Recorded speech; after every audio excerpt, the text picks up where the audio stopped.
अस्सलाम वालेकुम, नमस्ते। उम्मीद करता हूँ सब ठीक ठाक खैर व आफियत से होंगे। आज की वीडियो बनाने का बड़ा ही एक अच्छा रीज़न है मेरे पास।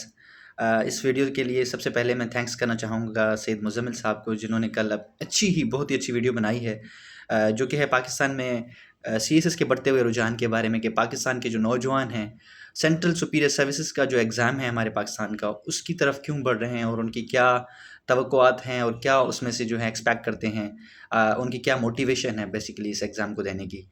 तो उन्होंने बहुत ही अच्छी डेटा, फिगर्स और फैक्ट्स से बात की है। उन्होंने बहुत सारी कोटेशंस जो हैं उनको रिलेट करके कोट किया है। हमारे ब्यूरोक्रेटिक सिस्टम जो है उनको उन्होंने झांकने की कोशिश की है। तो बहुत ही अच्छी वीडियो है। मैं उसकी लिंक इस वीडियो के नीचे कमेंट बॉक्स में ऐड कर दूंगा, तो आप काइंडली उसको भी देख सकते हैं। बहुत लंबी वीडियो है, बट मैंने कोशिश की कि मेरे जो पॉइंट्स हैं, क्योंकि बहुत दिनों से मैं भी कोशिश कर रहा था, एक इससे पहले मैंने पोस्ट भी रखी थी जो कि सिंधी में थी, तो काफ़ी दोस्तों को नहीं समझ आई होगी। तो आज उसकी भी थोड़ी मैं यहाँ पे इसमें डिस्कशन कर दूंगा कि इनका और उनका आपस में क्या रिलेशन है, उस पोस्ट का क्या रिलेशन है, जो कि हाइपर रियलिटी पे थी बेसिकली। तो यही चंद सवाल मेरे जहन में काफ़ी दिनों से थे, मगर again thanks to Syed Muzammil साहब, जिन्होंने इतनी अच्छी वीडियो बना के मुझे भी इंस्पायर किया कि मैं भी अपने व्यूज़ इस टॉपिक पे रखूं। तो चूँकि इस जो है मंजिल के हम भी राह ही रहे हैं, हमने भी ये सीएस की जर्नी को काफ़ी अरसे से, मैंने खुद भी जो है इसको ट्रैवल किया है। उसके साथ मेरे काफ़ी जो है दोस्त व अहबाब जो है इस जर्नी के सफ़ीर रहे हैं। और अभी भी चूँकि लाहौर के जो सेंट्रल हार्ट है, हार्ट ऑफ लाहौर जिसे कहते हैं, बाग़ जिन्ना, उसके कायद-ए-आज़म लाइब्रेरी, जो कि पाकिस्तान में एक जानी मानी एक कह सकते हैं लाइब्रेरी है, जहाँ पे पाकिस्तान के चारों सूबों से जो है नौजवान आते हैं स्पेशली सीएसएस और पीएमएस की तैयारी करने। अभी मैं वहाँ पे जॉब करता हूँ, वहाँ पे मेरी जो है आना जाना होता है, उनके साथ इंटरेक्शन होती है, और आए दिन हर नौजवान से मेरी गुफ्तगू भी होती रहती है इन्हीं टॉपिक्स पे। तो काफ़ी दिनों से मेरी भी यही कोशिश थी कि मैं इस टॉपिक पे थोड़ी बात करूँ, कि जो हक़ायक़ हैं, असल जो हक़ायक़ हैं, कि चूँकि इस एग्ज़ाम के लिए आपको भी पता होगा कि 30 से 40 हज़ार, 20 से 30 हज़ार हर साल जो हैं हमारे नौजवान पाकिस्तान के अपीयर होते हैं। बट एट द एंड जाके टोटल कितने नौजवान जो है इस एग्ज़ाम को क्लियर करके जो है अलोकेशंस हासिल करते हैं, वो होते हैं कोई आपके 200-300, मतलब 2%, मिनिमम 2% जो है आपके दो सैकड़ों जो है आपकी पूरी जो अप्लाई करते हैं, उनमें से सिर्फ 2 सैकड़ों आपकी जो है अलोकेशंस हासिल करते हैं या अलॉटमेंट उनको मिलती है किसी ग्रुप में। तो उसकी क्या वजूहात हैं और क्या रीज़न्स हैं, वो अच्छी तरह से मुज़म्मिल साहब ने बहुत ही उनको हाईलाइट करके बताया है अपनी वीडियो में।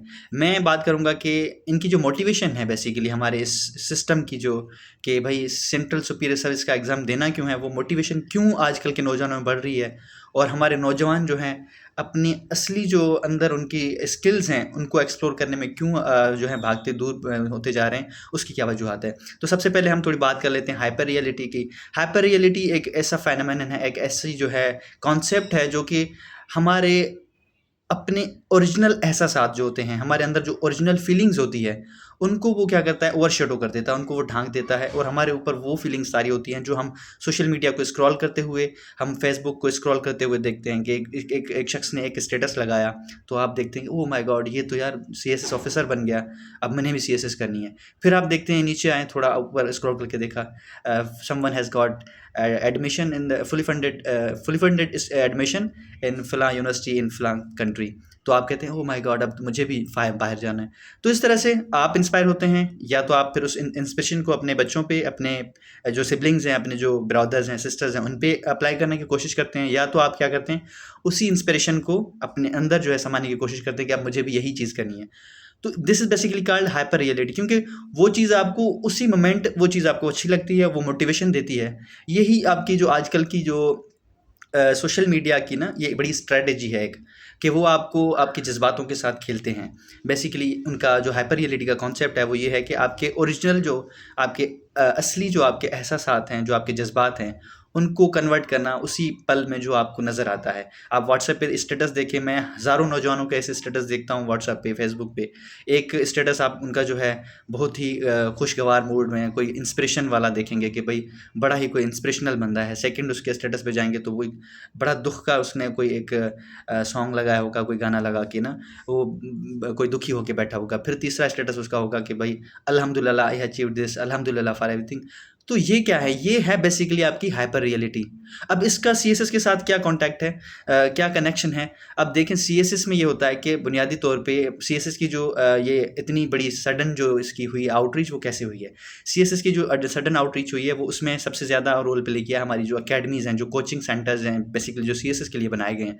उन्होंने क्या किया, सक्सेस स्टोरीज़ को सेल किया है कि भाई ये हमारी सक्सेस स्टोरी है। उनको इतना प्रमोशन की सोशल मीडिया के थ्रू, मुख्तलिफ अदारों के थ्रू या मुख्तलिफ जो एडवर्टीजमेंट इंडस्ट्रीज़ हैं उनके थ्रू उनकी प्रमोशन करके इतना उनको ग्लोरीफाई किया कि हमने देखा, जो हमारे यूथ है उन्होंने देखा कि सीएसएस के अलावा तो और कुछ है ही नहीं जहान में, बस अब हमने सीएसएस करनी है। रिसेंटली अब आप देख लें हमारे जो सिंध में काफ़ी नौजवानों ने जो है एएसआई में तकरीरी हासिल की, तो उनको इस तरह से ग्लोरीफाई किया गया ताकि उन्होंने कोई बड़ा एक मतलब as a national hero consider किया गया। हम ऐसे कह सकते हैं कि उनको as a national hero consider किया जाता है कि भाई अगर आपने सीएसएस हासिल कर ली या ये सीएसएस क्लियर कर ली तो मतलब you are a national hero. तो why such kind of glorifications are shaped in our society? इस तरह की क्यों हम करते हैं? मतलब इतनी क्या ही ज़रूरत है इन चीज़ों की करने की? ये जस्ट सर्विस है, आप मतलब किसी पब्लिक सर्विस में के लिए जा रहे हैं, ना कि आप किसी मतलब इसको एज अ आप एंटरटेनमेंट इंडस्ट्री की तरह डील करें या एडवर्टीजमेंट इंडस्ट्री की तरह डील करें कि यार अब ये जो है इसको ग्लोरीफाई करना है। तो एक हमारी सोसाइटी में ये सबसे बड़ा जो है फ़्लॉ है। उसके बाद वो जब चीज़ें सोशल मीडिया पे आती है तो आए दिन नौजवानों के जो है ना परसेप्शन चेंज होते रहते हैं। फिर उनको उनके वालिदैन जो है इस चीज़ के लिए मोटिवेट करते हैं कि अब इसके अलावा कोई हमारे पास हल ही नहीं है, हमने सीएसएस ही करना है। They are just ignorant of the facts. उनको कोई मतलब इस चीज़ का अंदाज़ा नहीं होता कि सीएसएस में जाने के बाद या सीएसएस क्लियर करने के बाद हमने क्या करना है, सोसाइटी को कैसे कंट्रीब्यूट करेंगे। इन फैक्ट उनको सीएसएस की जो है बेसिक सिलेबस का नहीं पता होता, उनको सीएसएस की जो एकेडमिक प्रिपरेशन है उनका नहीं पता होता कि हमने कैसे इनके जो है सब्जेक्ट्स प्रिपेयर करने हैं। मैं बहुत ही अच्छी तरह से वाकिफ़ हूँ, यहाँ पे आए दिन मेरी नौजवानों से गुफ्तगू होती है, स्पेशली जो सिंध और बलूचिस्तान से आते हैं लाहौर में, यहाँ पे आके अकेडमीज़ ज्वाइन करते हैं। उनको ये तक पता नहीं होता, 3-3 4-4 साल से यहाँ पे वो बैठे हुए हैं सीएसएस के मतलब दिलासे पे। अपने घर वालों को उन्होंने ये दिलासा दिया हुआ है कि हम सीएसएस निकालेंगे तो हमारे सारे हालात ठीक हो जाएंगे। फिर हर महीने उनका खर्चा वहाँ से आ रहा है। मतलब ये एक अजीब ही मतलब इन्होंने यहाँ पे सिचुएशन क्रिएट की हुई है। मैं खुद आए दिन उनको समझाता रहता हूँ कि भाई इसके अलावा भी बहुत सारी इंडस्ट्रीज़ हैं, आप प्राइवेट सेक्शन में क्यों नहीं जाते, प्राइवेट इंडस्ट्रीज़ में क्यों नहीं काम करते, प्राइवेट जॉब्स क्यों नहीं करते? इतनी अच्छी अच्छी जॉब्स हैं, इतनी अच्छी अच्छी तनख्वाहें हैं। आप सिर्फ सरकारी जॉब्स के सरकारी फिर आपको चाहे एएसआई लग जाए ग्रेड 9 का, या आप किसी में पटेवाले बन जाएँ, पटवारी बन जाएँ, कोई और मतलब आप एग्ज़ाम कर रहे हैं, मगर बनना आपने गवर्नमेंट सर्वेंट ही है। ये हमारी सोसाइटी की क्यों मेंटालिटी बनी हुई है, मैं इस पे भी जो है अमेज़्ड रहता हूँ। उसके अलावा उनका ये परसेप्शन होता है कि बस सीएसएस 1 साल में नहीं निकला तो दूसरे अटेम्प्ट में निकाल दूँगा, तीसरे अटेम्प्ट में निकाल दूँगा, चौथे अटेम्प्ट में। बट आप जब उनसे अच्छी तरह से बात करेंगे तो उनको जो है अंडरस्टैंडिंग भी नहीं होगी कि बेसिक सब्जेक्ट्स क्या हैं, सीएसएस में क्यों हम जा रहे हैं, क्या करना है हमने। तो ये सारी जो चीज़ें हैं बेसिकली बुनियादी तौर पे हमारी सारी सोसाइटी में एक परसेप्शन बनाया गया, हमारी सोसाइटी में एक तस्वर बनाया गया कि सीएसएस ही हर सब मसले का हल है, और उसको फिर इतना ग्लोरीफाई किया गया है डिफरेंट डिफरेंट इंडस्ट्रीज़ की तरह से। जो आपकी कोचिंग अकेडमीज़ है, सोशल मीडिया एप्लीकेशंस हैं, जैसे फेसबुक है, टिकटॉक है, आप आए दिन उनमें कोई मोटिवेशनल सॉन्ग के साथ किसी सीएसपी की एंट्री देखेंगे तो आप बड़े इंस्पायर होंगे कि यार सारी ज़िंदगी तो जिए रहे हैं। मगर ऑन दी अदर हैंड आप देखें कि कितने सारे और भी चीज़ें हैं, ब्यूरोक्रेटिक इश्यूज़ हैं, हमारे करप्शन के इश्यूज़ हैं, कितने सारे मसाइल हैं। उसके बाद आपकी पॉलिटिकल पोलराइजेशन आती है कि पॉलिटिक्स जो है वो कैसे मतलब इंटरवीन करती है हमारे सिस्टम में। वो चीज़ें हम नहीं देखते क्योंकि हमारे अंडरस्टैंडिंग नहीं होती। हमें जस्ट एक परसेप्शन मिला, हमें जस्ट एक जो है उसकी तस्वर मिला, हमने उसको फॉलो किया। अब उसके अंदर जाना है सिस्टम के, फिर सिस्टम में जाके हम परेशान हो जाते हैं। मगर जब हम सिस्टम में इन हो चुके हैं तो अब हमने सर्वाइव करना है, तो फिर इस तरह से वो सारी चीज़ें चलती रहती हैं। तो प्लीज़ थिंक, जब भी कोई डिसीजन लें अपने आप, जो भी अपने वालिदैन सुन रहे हैं, जो नौजवान सुन रहे हैं, जो भी जो उनके पेरेंट्स सिबलिंग जो भी सुन रहे हैं, सबसे पहले मैं आप सबसे अर्ज़ करूँगा, रिक्वेस्ट करूँगा कि सबसे पहले उनके इंटरेस्ट को जानने की कोशिश करें कि आपका बच्चा, आपका भाई, आपकी बहन, आपकी सिस्टर, आपकी जो भी डॉटर, उनकी इंटरेस्ट क्या है, वो क्या करना चाहते हैं अपनी लाइफ में। उनको अपने डिसीजन उन पे ना थोपें कि भाई आपने ये करना है तो करना है। सबसे पहले उनके इंटरेस्ट, उसके बाद उनके स्किल्स क्या हैं वो देखें कि उनमें किन किन चीज़ों में वो महारत रखते हैं, या वो किसी पर्टिकुलर इंडस्ट्री के लिए बने भी हैं कि नहीं बने, जिस डिपार्टमेंट में आप उसको भेजना चाहते हैं उनके लिए वो बने कि नहीं बने। सबसे पहले ये चीज़ है। उसके बाद उसको जो है प्रॉपर टाइम दें, उसको अपना वक्त दें कि वो अपने उसमें एडजस्ट हो सके। और किसी पे भी अपना डिसीजन ना थोपें कि आप इस तरह से ऐसे कर लें तो ये ऐसे हो जाएगा। और जो नौजवान ये सुन रहे हैं उनसे उनसे यही रिक्वेस्ट है कि सबसे पहले आप अपने आप को झांक के देखें कि आप क्या हैं, आपको क्या करना है।